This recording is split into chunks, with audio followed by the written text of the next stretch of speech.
આજે કારેલીબાગ જૈન સંઘ ખાતે ભવ્ય કુમારીનો દીક્ષા સમારોહ ભવ્યથી ભવ્ય રીતે ઉજવવામાં આવ્યો। આજે કારેલીબાગ જૈન સંઘ ખાતે ભવ્ય કુમારીનો દીક્ષા મહોત્સવ ભારે ઉલ્લાસપૂર્વક ઉજવાયો। સેંકડો સાધુ સાધ્વીજી ભગવંતોની નિશ્રામાં દીક્ષાનો ઓઘો આચાર્ય મહાપદ્મસુરી મહારાજે ભવ્ય કુમારીને આપતા હર્ષથી નાચી ઉઠી। કારેલીબાગ જૈન સંઘના પ્રમુખ દીપકભાઈ ગાંધીએ જણાવ્યું હતું કે આજે અમારા સંઘમાં અમદાવાદના શ્રીપાલભાઈ અને મિત્તલબેનની દીકરી ભવ્ય કુમારીને પોતાના મોટા ભાઈ બહેને સંયમ જીવન અંગીકાર કર્યો હતો।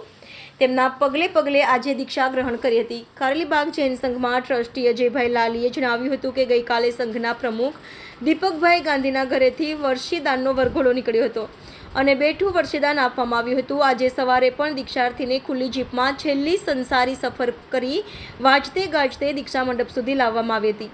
દરમિયાનમાં જૈન અગ્રણી દીપક શાહે જણાવ્યું હતું કે જૈન ધર્મમાં દીક્ષા ચતુર્વિધ સંઘની ઉપસ્થિતિમાં ભગવાનની સામે નાણાં માંડી તેની પ્રદક્ષિણા કરી દીક્ષા લેનાર મમ મુંડાવે શબ્દ બોલી ગુરુ મહારાજને દીક્ષા આપવા વિનંતી કરવામાં આવતી હોય છે। ત્યારબાદ જે સાધુ સાધ્વીજી ભગવંતો પોતાની પાસે જે ઉપકરણો રાખે તેની ઊંચી રૂપિયાની બોલીઓ બોલી ભાવિક ભક્તોએ લાભ લીધો હતો। આને બધા ઉપકરણો દીક્ષા આપનાર ગુરુદેવને અર્પણ કરવામાં આવ્યા અને તે બધા ઉપકરણો તથા માથે મુંડન કરી સાધ્વીજી વેશમાં જ્યારે દીક્ષા મંડપમાં પધાર્યા ત્યારે દીક્ષાર્થી અમર રહોના નારાથી વાતાવરણ ભક્તિમય બની ગયું હતું તથા નૂતન દીક્ષિત ભવ્ય કુમારીનું નામ ભાવાર્થ શ્રીજી પાડતા ઉપસ્થિત ચતુર્વિધ સંઘે નવું નામ સ્વીકારી નૂતન દીક્ષિત અમર રહો ભાવાર્થ શ્રીજી અમર રહોના નાદથી વાતાવરણ ગુંજી ઉઠ્યું હતું એમ સંઘ અગ્રણી સંજય સાવલાએ જણાવ્યું હતું। આજના દીક્ષાના કાર્યક્રમમાં આચાર્ય મહાપદ્મસુરી મહાધર્મસુરી મહારત્નસુરી તથા પદ્મજયસુરી મહારાજ તથા સાધ્વીજી આગમરસારીજી મહારાજ આદિ થાણા મોટી સંખ્યામાં નિશ્રા પ્રદાન કરી હતી અને નૂતન દીક્ષિત સાધ્વી ભાવાર્થ શ્રીજી મહારાજ સાહેબને વાહસક્ષેપના આશીર્વાદથી રીતસરના નવડાવી દીધા હતા। ત્યારબાદ સંઘ સ્વામી વાત્સલ્ય યોજાયું હતું એમ જૈન અગ્રણી દીપક શાહે જણાવ્યું હતું। આજે કારેલીબાગ શ્રી સંઘમાં એક સરસ મજાની અમદાવાદની દીકરી ભવ્ય કુમારી એ સંયમના માર્ગે જઈ રહી છે। સંઘમાં ખૂબ ઉલ્લાસ છે, એમના પરિવારમાં પણ ખૂબ ઉલ્લાસ છે।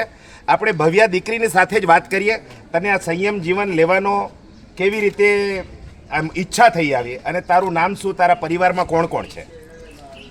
રસિકલાલ બબલદાસ શાહની હું પૌત્રી, પપ્પા શ્રીપાલભાઈ અને મમ્મી મિત્તલબેન।